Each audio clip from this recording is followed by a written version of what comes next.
우리 몸속에는 암과 싸우는 아주 강력한 면역 군대가 있죠. 근데 이 군대를 더 똑똑하고 더 강력한 암살자로 만들 수 있다면 어떨까요? 오늘 이야기할 GI020이 바로 그런 새로운 무기입니다.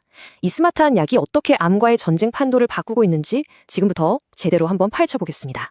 자, 그런데 모든 영웅담에는 극복해야 할 장벽이잖아요. 현대 면역항암제가 넘지 못했던 가장 큰 벽, 바로 이 면역 군단의 문제에서부터 이야기를 시작해야 합니다. 암과의 전쟁터는 크게 두 종류로 나뉜다고 볼 수 있어요. 지금 보시는 것처럼 우리 면역 군단, 즉 아군이 바글바글해서 치열한 전투가 벌어지는 뜨거운 종양이 있고요. 반대로 아군이 거의 없어서 정말 적막하기까지 한 차가운 종양이 있습니다. 진짜 문제는 우리가 가진 대부분의 최신 무기들이 저 뜨거운 전쟁터에서만 효과를 발휘한다는 점이에요. 바로 이겁니다. 이게 핵심 질문이죠. 텅 비어버린 이 차가운 전쟁터에 어떻게 우리 면역 군대를 다시 불러 모아서 제대로 된 싸움을 시작하게 만들 수 있을까? 이게 바로 전 세계 과학자들이 풀고 싶어하는 숙제인 겁니다. 전쟁은 뭐니 해도 결국 쪽술 싸움이거든요. 우리 편 병사가 많을수록 이길 확률이 높아지는 건 당연하잖아요. 실제 환자 데이터도 똑같은 말을 하고 있습니다. 혈액 속에 우리 면역 병사인 림프구가 많으면 많을수록 생존율 그래프가 정말 드라마틱하게 쭉 올라가는 게 보이실 겁니다. 물론 이 문제를 해결하려는 시도가 예전에도 있었어요.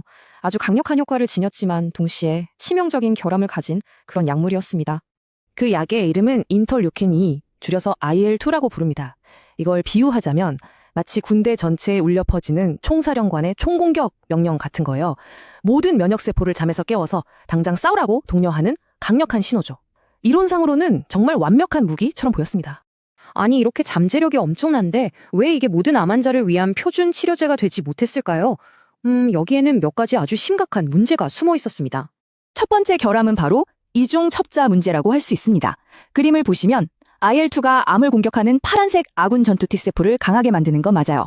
그런데 문제는 동시에 공격을 멈추라고 방해하는 빨간색 방해꾼 세포까지 똑같이 아주 강력하게 활성화시켰다는 겁니다. 아군과 적군을 전혀 구별하지 못했던 거죠. 치명적인 단점이었어요. 근데 이게 다가 아니었어요. 약효 지속 시간이 너무 짧아서 몸 안에 들어가면 금방 사라져버렸습니다. 그러니까 효과를 보려면 어마어마한 양을 주입해야만 했죠. 그리고 그 엄청난 고용량은 환자들이 감당하기 힘든 정말 극심한 독성을 일으켰습니다. 한마디로 강력하긴 한데 너무 위험해서 다루기 힘든 무기였던 셈입니다. 자, 이제 드디어 이야기의 주인공이 등장할 차례입니다. 방금 말한 이 모든 단점들을 극복하기 위해서 아주 정교하게 설계된 새로운 약물이죠.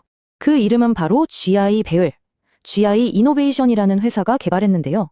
기존 IL-2가 가진 문제점이라는 자물쇠를 정면으로 돌파하기 위해 설계된 아주 혁신적인 마스터키라고 할 수 있습니다. 이 설계를 뜯어보면 정말 기가 막힙니다. 우선 IL-2 분자 자체를 살짝 변형해서 방해꾼 세포한테는 신호가 잘 안 가도록 만들었어요. 그리고 거기에다가 CD80이라는 또 다른 단백질을 딱 붙였는데 이게 마치 유도탄처럼 우리 아군 전투세포에게 정확하게 약물을 배달해주는 역할을 합니다. 결국 그냥 면역력만 높이는 게 아니라 암세포의 방어막까지 무력화시키는 이중 효과를 노린 아주 똑똑한 설계인 거죠. 하지만 아무리 설계가 똑똑해도 실제 전장터, 즉 환자의 몸속에서 그 효과가 증명되지 않으면 아무 의미가 없겠죠. 이제 가장 중요한 증거, 바로 실제 임상시험 데이터를 한번 확인해 보겠습니다. 결과는 정말 놀라웠습니다.